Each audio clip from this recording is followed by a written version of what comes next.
अस्सलामुअलैकुम जनाब सज्जनों प्यारो बेलियो तो मित्रों की हाल है तुहाडा ठीक हो और सब खैर है। अच्छा मैं तुहाडा अपना भाई शान अली ठीक है। अज दी वीडियो जिहड़ी है वो इस बारे कि INVT नूं किस तरीके असी यानी कि साफ करना है ठीक है। INVT दा सफाई दे लिहाज नाल भी बहुत एक अहम किरदार है कि तकरीबन अगर ज़्यादा तुसी गट्टे मिट्टी दे विच रखदे हो या तुहाडा अक्सर औकात इस तरह हुंदा है कि लोग मतलब ज़मीन ते लिटा दिंदे ने ठीक है ना, ते वो हनेरी हवा आउंदी उनदी वजह तो डस्ट विच जिहड़ा है ना वो जम जांदा ठीक है। वो जम्मण दी वजह तो काफ़ी जिहड़े ना नुकसानात हो जांदे ने, उनदी वजह तो इन्वेटर ज़्यादातर गर्म हुंदा है ठीक है। और होर भी काफ़ी चीज़ां ने, अगर सर्दी है तो उस अगर नमी पै रही है उत्तों धुंध की वजह तो वो फिर नमी जम जाती है, नमी की वजह तो फिर वो मसले पेश आ जाते हैं ठीक है। अच्छा अज दा साडा वीडियो बनाने का मकसद है कि असी INVT नूं किस तरीके नाल साफ करना है ठीक है। इनू किस तरीके नाल असी इनदी खोल के ते इनदी सफाई करनी। आम बंदा कोई भी आम बंदा जिन्हों नहीं भी पता ठीक है ना, वो किस तरह खोल के ते INVT नूं साफ कर सकता है कि जिंदे विच उन्हों ये खतरा ना आवे कि कोई खराबी ना पेश आवे ठीक है। आसानी जिहा हल मैं तुहानूं दसना ठीक है।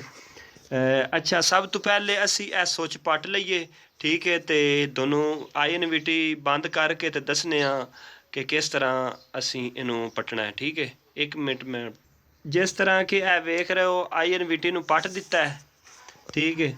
अच्छा INVT नू पट के ते असी जनाब उतार लिया, उतार के ते इनू असी उठा लेने ठीक है।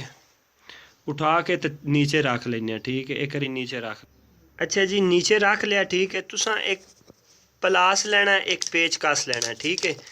पेचकस और पलास लैके ते इनदी मदद नाल तुसा इनू इत्थों खोलना है ठीक है। इत्थों अच्छा अगर जिस टाइम तुसी इस चीज़ नू दबाओगे ना तो ये फिर ऐटोमैटिक बाहर आ जाएगा ठीक है इंदा ऐ पुर्जा।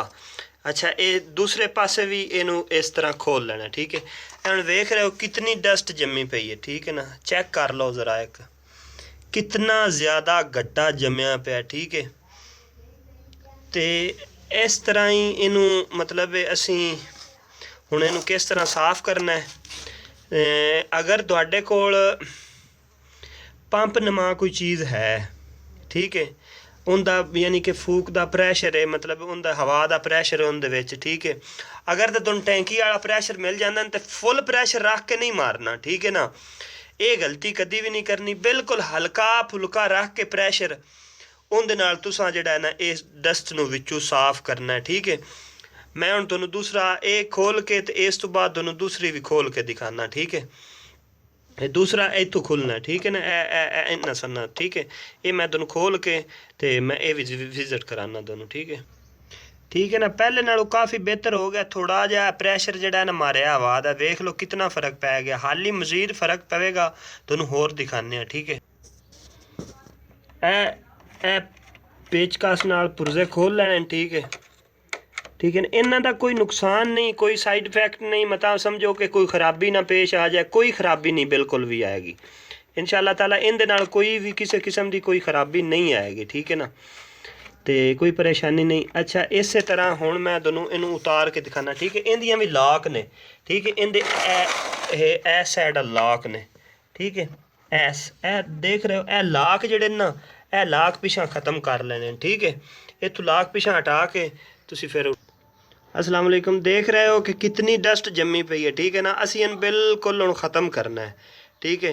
उनकी भी दोनों वीडियो चेक, अस्सलाम वालेकुम चेक कर रहे हो। इस तरह ही भाई खोल के इंशाअल्लाह ताला इनू अच्छी तरीके नाल साफ कर लेना है। देख रहे हो कितनी मड्यूल दे उत्ते या इन्हां चीज़ां दे उत्ते कितना गट्टा